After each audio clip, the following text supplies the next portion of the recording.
நாகக்காரட்டிலிருந்து முன்னிரவுக்குள் யானைகள் முழுமையாக அப்புறப்படுத்தப்பட்டுவிட்டன. இரளிமேட்டின் பக்கம் யானைகள் ஏறவே இல்லை.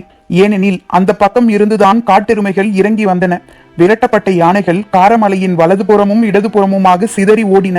பள்ளத்தாக்கின் இறுதி பகுதியில் நின்றிருந்த யானைகளில் ஒரு பகுதி மட்டும் மீண்டும் வேந்தர் படையின் பாசறைக்கு திரும்பியுள்ளது. ஆனால் தளபதி உச்சங்காரி என்ன ஆனான் என தெரியவில்லை. நாகக்கரட்டெங்கும் பரம்பு வீரர்களின் உணர்ச்சி பேரொளி இடைவிடாது கேட்டது. போர் முடிவுற்றவுடன் அங்கு இருக்கும் குடிலில் வந்து ஆயுதங்களை வைத்துவிட்டு உணவு அருந்திய பிறகு இரளிமேட்டில் இருக்கும் பாட்டாப்பிரைக்கு போவார் தேக்கன். ஆனால் இன்று குடிலுக்கு வந்தவர் ஆயுதங்களை வைத்துவிட்டு சற்றே தலை சாய்த்து படுத்தார். வீரன் ஒருவன் கலையத்தில் கொண்டு வந்த கஞ்சியையும் குடிக்கவில்லை. சிறிது பொழுதாகட்டும், இங்கு வைத்துவிட்டு போ என்று சொல்லிவிட்டார். இருள் கவியத் தொடங்கி நெடுநேரம் ஆன பிறகு தேக்கனை தேடி முடியன் வந்தான். பரம்பு ஆசானுக்கென்று அமைக்கப்பட்டிருந்த தனி கூடாரத்தில் அவர் படுத்திருந்தார். முடியன் வந்த பிறகுதான் எழுந்து அமர்ந்தார். முடியனின் பார்வை கலையத்தை நோக்கி போன போது கஞ்சியை எடுத்து குடிக்க தொடங்கினார். தேக்கனின் உடல்நிலை என்ன பாடுபடுகிறது என்பதை முடியனால் உணர முடிந்தது. ஆனாலும் அவர் போர்க்களத்தில் நிற்பது எவ்வளவு முக்கியம் என்பதை இன்றைய நாள் உணர்த்தியது. தேக்கன் சொன்ன வழிமுறைப்படி உத்தியை வகுத்திராவிட்டால் பரம்புக்கு ஏற்பட்டிருக்கும் இழப்பு அளவிடற்கரியதாக இருந்திருக்கும். ஆனால் அது நிகழாமல் தடுக்கப்பட்டது. அப்படி இருந்தும் பரம்பு வீரர்கள் அதிக இழப்பை கண்ட நாள் இதுதான். நண்பகல் பொழுதில் வேந்தர் படை மிகுந்த ஆவேசத்தோடு தாக்கி முன்னேறிய போது பரம்பு படை தற்காப்பு போரை நடத்த வேண்டிய நிலை இருந்தது. அந்நிலையில் பரம்பு படைக்கு இதுவரை இல்லாத அளவுக்கு பாதிப்பு ஏற்பட்டுள்ளது. அது பற்றி ஆசானிடம் பேச இரளிமேட்டில் இருக்கும் பாட்டாப்பிரை நோக்கி சென்றான் முடியன். ஆனால் தேக்கன் ஓய்வெடுப்பதற்காக இன்று தனது குடிலிலேயே இருக்கிறார் என்ற செய்தியை அறிந்ததும் பாட்டாப்பிரைக்கு செல்லாமல் பாதியிலேயே திரும்பி இங்கு வந்து சேர்ந்தான். இதுவரை நடந்த 4 நாள் போரிலும் வேந்தர் படையின் எண்ணிக்கையை சரிபாதிக்கு மேல் குறைத்துள்ளோம். ஆனால் நமது படையின் எண்ணிக்கையும் குறைந்துள்ளது. இதே நிலையில் இந்த போரை நீட்டிக்க முடியாது. வேறு திட்டங்களுக்கு நாம் சென்றாக வேண்டும் என்றான். எனது சிந்தனையும் அதை நோக்கித்தான் இருக்கிறது என்றார் தேக்கன். அப்போது இரவாதன் உள்ளே நுழைந்தான். இருவரையும் தேடி பாட்டாப்பிரைக்கு போனவன் அங்கு இல்லை என்பது அறிந்து இங்கு வந்து சேர்ந்தான். முதலில் அவன் வந்துள்ள செய்தியை கேட்டறிந்த பிறகு நாம் பேசிக்கொள்ளலாம் என்று இருவரும் பார்வையிலே முடிவு செய்தனர். பரம்பு படை பெரு வெற்றியை ஈட்டிய நாளில் அதற்குரிய முழு மகிழ்வோடு இருந்தது இரவாதனின் முகம். தான் வந்துள்ளதன் காரணத்தை அவன் சொன்னான். நான் இன்று மூஞ்சலை முழுமையாக பார்த்தேன். முடியனும் தேக்கனும் இரவாதனை கூர்ந்து பார்க்க தொடங்கினர். நேற்றைய போரில் முடியனும் இரவாதனும் மூஞ்சலை நெருங்கினர். அப்போதுதான் முரசின் ஓசை கேட்டு போர் முடிவுற்றது. ஆனால் இன்றைக்கு வேந்தர்களின் படை மொத்தமும் கீழிறங்கி பரம்பு படையை சூழ்ந்து முற்றுகை தாக்குதலை நடத்தியது. மிகச் சிறிய படைதான் மூஞ்சலை காத்து நின்றது. தேக்கனின் திட்டப்படி இரவாதனின் குதிரைப்படை முற்றுகையை உடைத்துக் கொண்டு வெளியேறி மூஞ்சலை அடைந்தது. அங்கு எண்ணிக்கையில் குறைந்த கவச வீரர்களும் அகப்படை வீரர்களும் காத்து நின்றனர். சின்னஞ்சிறு படை காத்து நின்றதால் மூஞ்சலை முழு வட்டமடித்து தாக்கும் முயற்சிகளில் ஈடுபட்டான். ஆனால் இரவாதனின் குதிரைப்படையும் சிறியதாக இருந்ததால் அவனால் உள்நுழைய முடியவில்லை. ஆனால் மூஞ்சலின் தன்மை முழுமையையும் அவனால் கவனித்தறிய முடிந்தது. முடியனிடமும் தேக்கனிடமும் விளக்கினான்.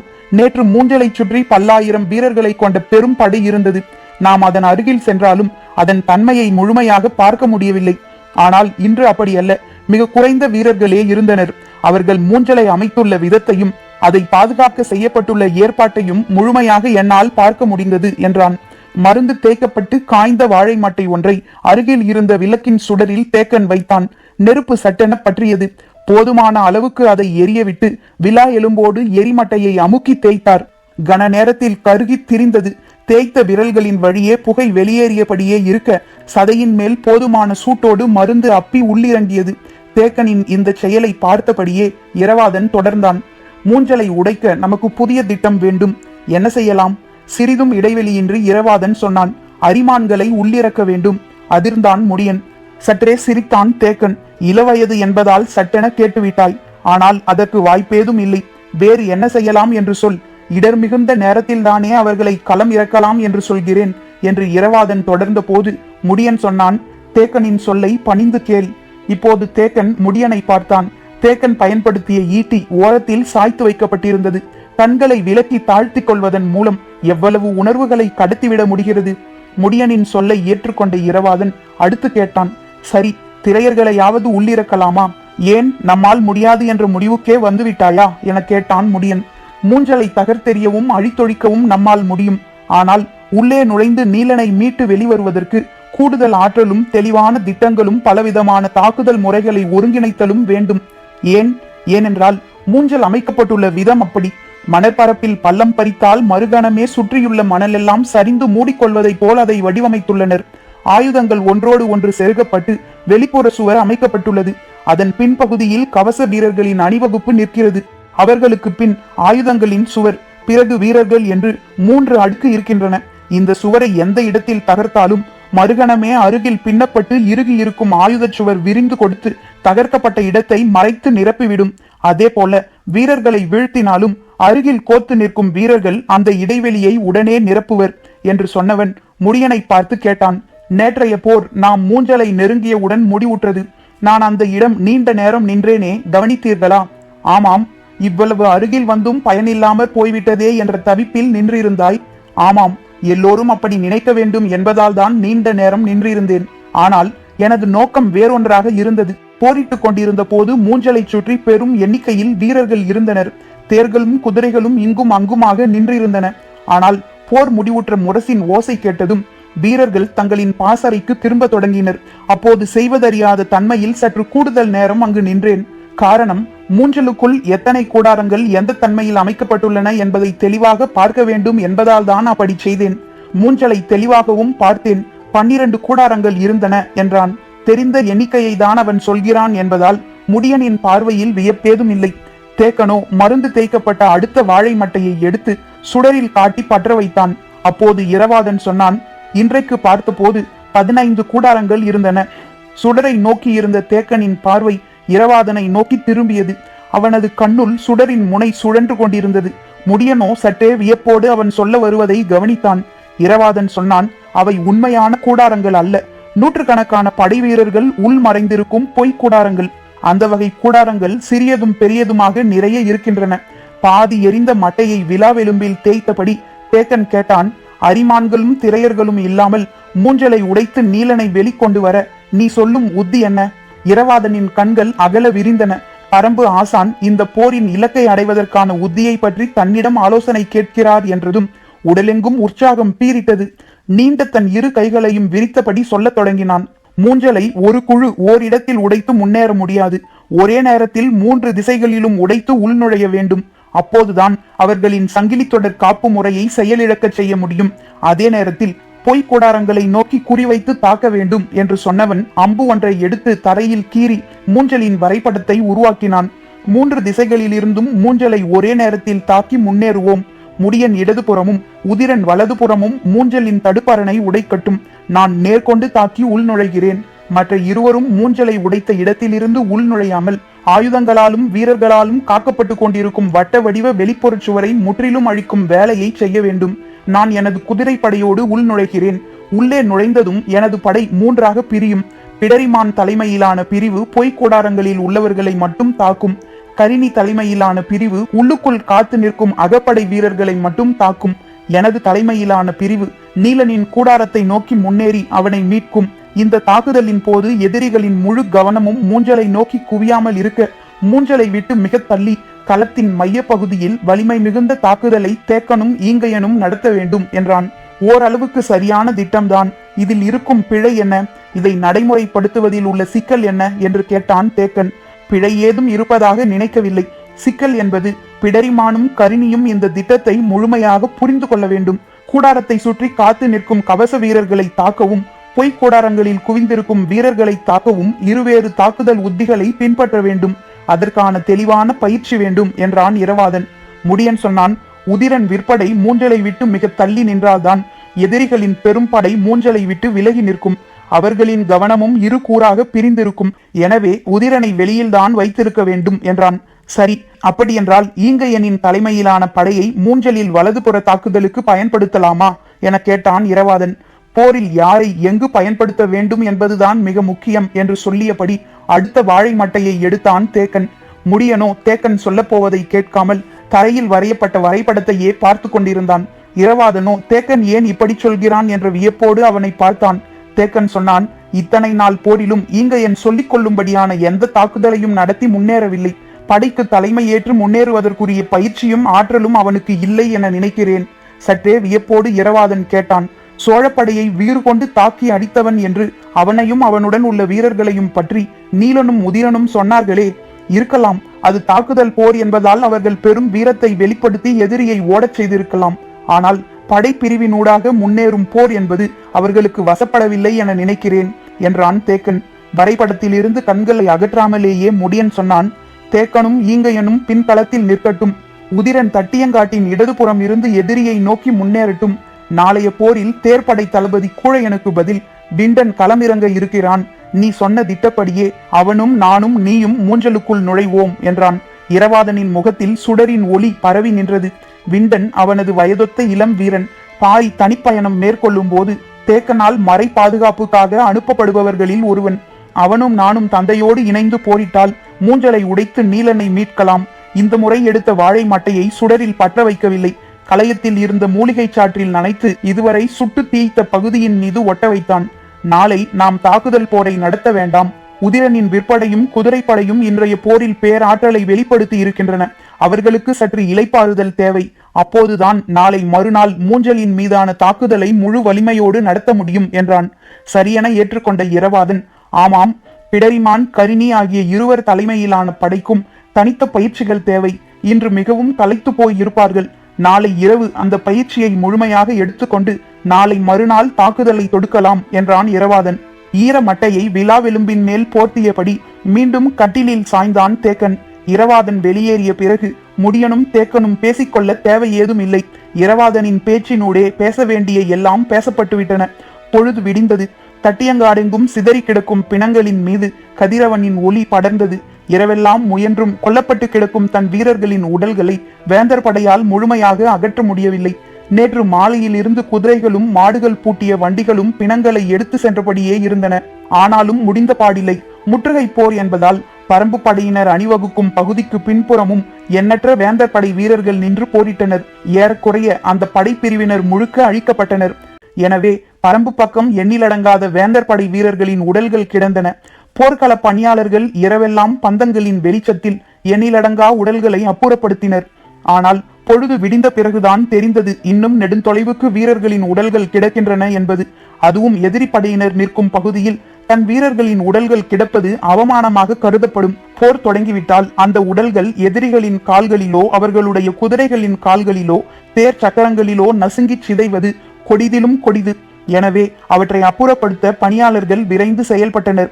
மாடுகள் பூட்டிய வண்டிகளிலும் குதிரை பூட்டிய வண்டிகளிலும் அப்புறப்படுத்தியவர்கள் இனி அவ்வாறு செய்து முடிக்க பொழுதில்லை என அறிந்து கொண்டனர்.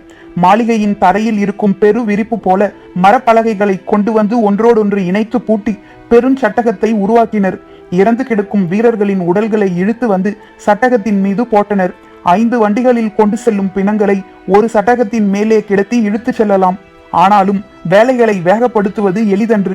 ஈட்டி பாய்ந்து கிடந்த வீரனின் உடலில் இருந்து ஈட்டியை பிடுங்கி எறிந்த பிறகே அந்த உடலை தூக்கி மரச்சட்டகத்தின் மீது போட முடியும்.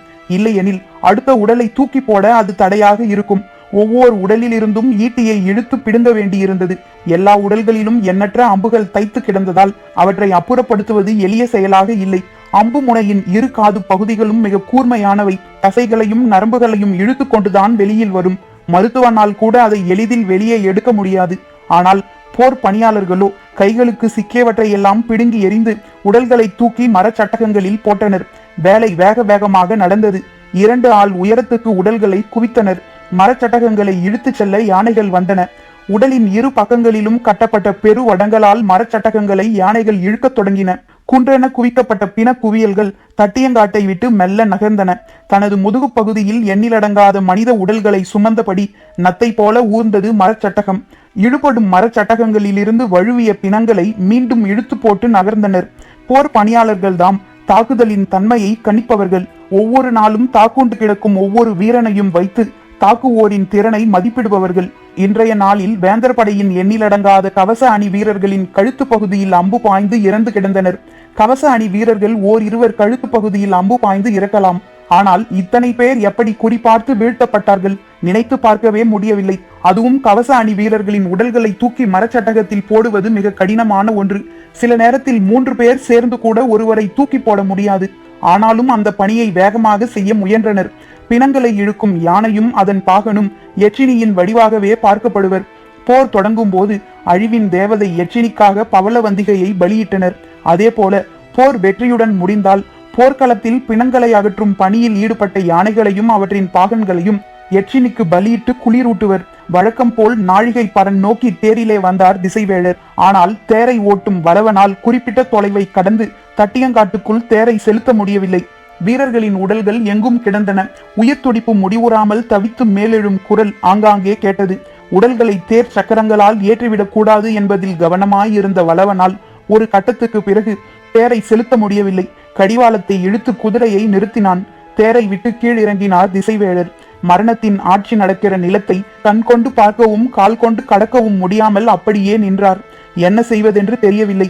நீண்டு விழுந்த அவரது நிழல் பொழுதாவதை உணர்த்தியது. வேறு வழியே இன்றி பரன் நோக்கி நடக்கத் தொடங்கினார். மூஞ்சல் எங்கும் போர் தொடங்கப் போகும் நேரத்துக்குரிய பரபரப்புடன் இருந்தது. உதயஞ்சேரல் மட்டும் போருக்கான கவச உடை அணிந்து தனது கூடாரத்தை விட்டு வெளியேறினான். மற்ற இரு பேரரசர்களும் இன்னும் கூடாரம் விட்டு வெளிவரவில்லை. மெய்காப்பாளர்களும் அகப்படையினரும் தீவிரமாக செயல்பட்டு கொண்டிருந்தனர். குலசேகர பாண்டியன் கூடாரத்தை விட்டு வெளியேறும் நேரம் நெருங்கிக் கொண்டிருந்தது. அப்போது பொதியவெற்பன் அவரை காண வந்தான். நேற்று இரவு நடந்த உரையாடல் அவனுக்கு பெரும் குழப்பத்தையும் கோபத்தையும் உருவாக்கியிருந்தது. மயூர் கிழாருக்கு எங்கிருந்து வந்தது இவ்வளவு துணிச்சல்? மூவேந்தர்களின் தலைமை தளபதியை பாண்டிய பேரரசர் இருக்கும் அவையில் அவரின் முன் தாக்குதலுக்கு தகுதியற்ற தளபதி என்று எப்படி அவனால் சொல்ல முடிந்தது? கொந்தளிக்கும் கேள்விகளை குலசேகர பாண்டியனிடம் முன்வைத்தான் பொதியவெற்பன். இதை கூட புரிந்து கொள்ள முடியவில்லையா என்றதோர் ஏளனமான பார்வையோடு குலசேகர பாண்டியன் சொன்னான். நேற்று நமது படை பேரழிவை கண்டது. முற்றுகை தகர்க்கப்பட்டு முற்றுகை இட்டவர்கள் பெரும் தாக்குதலை காண்பது போர்க்களத்தில் தோல்விக்கு இணையான ஒன்று. எந்த ஒரு மன்னனும் அதன் பிறகு போரிடும் முடிவை தொடர விரும்ப மாட்டான். சேரனுக்கும் சோழனுக்கும் நம் மீதான நம்பிக்கை முற்றிலும் சிதையும்படியான நாள் நேற்று. அந்நிலையில் வழக்கம் போல் இரவில் மூவரின் சந்திப்பு அமைந்தால் பேச்சும் முடிவும் நமக்கு எதிரானதாகத்தான் இருக்கும். அதை மாற்ற வேண்டும் என சிந்தித்தேன். மயூர் கிழாரை அழைத்து அவையில் மூவேந்தர்களின் அனைத்து தளபதிகளின் மீதும் கடும் குற்றச்சாட்டை முன்வைத்து பேசு என்றேன். பொதியவெற்பன் வழக்கம் போல் திகைப்புற்றான். குலசேகர பாண்டியன் தொடர்ந்தார். ஆனால் மயூர் கிழார் இந்த வாய்ப்பை தனக்கானதாக முழுமையாக மாற்றிக்கொண்டான். நானே எதிர்பார்க்காத அளவு இருந்தது அவனது சீற்றம். பொதியவெற்பனுக்கு என்ன சொல்வதென்று தெரியவில்லை. ஆனாலும் தலைமை தளபதியை அவன் அவ்வாறு சொல்லி இருக்க கூடாது என்ற பேச்சை தொடர்ந்த போது குலசேகர பாண்டியன் குறுக்கிட்டு சொன்னார். அதுவல்ல இப்போது முக்கியம். மகிழ்வூட்டும் செய்தி ஒன்று அதிகாலை என்னை வந்தடைந்தது என்றார். பொதியவெற்பன் வேந்தரின் முகத்தை உற்று பார்த்தபடி அவர் அடுத்து உதிர்க்கப் போகும் சொல்லுக்காக காத்திருந்தான். குலசேகர பாண்டியன் சொன்னான். இன்று மாலை பொச்சுவை பாரியை காண இரளிமேட்டுக்கு செல்கிறாள். நம் வீரர்கள் அவள் அறியாதபடி உடன் செல்ல உள்ளனர். நாம் எதிர்பார்த்த நாள் இது. திசைவேழரின் கை உயர்ந்ததும் தட்டியங்காட்டின் 5ஆம் நாள் போருக்கான முரசின் ஓசை ஒலிக்க தொடங்கியது. ஆனால் தட்டியங்காடெங்கும் பிணங்களை அகற்றும் பணி முழுமையாக முடியவில்லை. பெரும் மரச்சட்டகங்களை யானைகள் இழுத்தபடியே இருந்தன. பரம்பு வீரர்கள் அணிவகுத்து நிற்பதற்கு முன்பும் பின்பும் இன்னும் உடல்கள் கிடந்தன. உடல்களை முழுமையாக அகற்றாமல் நாம் முன்னேறி செல்ல வேண்டாம் என்று கூறினான் முடியன். வேந்தர்களின் படையோ வெகு தொலைவில் அணிவகுத்தபடி அப்படியே இருந்தது. பரம்பு படை முன்னகராததால் அவர்களும் முன்னகரவில்லை. எச்சினி யானைகள் பிளிரலுடன் மரச்சட்டகங்களை இழுத்து கொண்டிருந்தன. கருங்கைவாணன் எந்த முடிவையும் எடுக்கவில்லை. பேரரசரின் உத்தரவுக்கேற்ப செயல்படுவோம் என காத்திருந்தான். பேரரசரோ கூடாரம் விட்டு காலம் தாழ்த்தித்தான் வெளியேறி வந்தார். கருங்கைவாணன் அவரின் பார்வையில் நின்றிருந்தான். அவனது முகம் இருண்டிருந்தது. அதை பார்த்தபடி தனது இறுக்கத்தை தளர்த்தாமலே பேரரசர் சொன்னார். தற்காத்து நில். எதிரிகள் முன்னேறி வந்தால் மட்டும் தாக்கு. முடியனும் அதே முடிவில்தான் இருந்தான். விற்படை வீரர்களுக்கு இன்று அதிக வேலை கொடுக்க கூடாது. அதே போல குதிரை படையையும் இன்று கடினமான தாக்குதலுக்கு உட்படுத்தக்கூடாது. எனவே காலாட்படை வீரர்களையும் தேர்ப்படை வீரர்களையும் முன்புறமாக அணிவகுக்க செய்தான். தேர்ப்படை தளபதியாக விண்டனுக்கு இன்றுதான் பொறுப்பு வழங்கப்பட்டுள்ளது. அவன் ஏறி சென்று தாக்கும் துடிப்போடு இருந்தான்.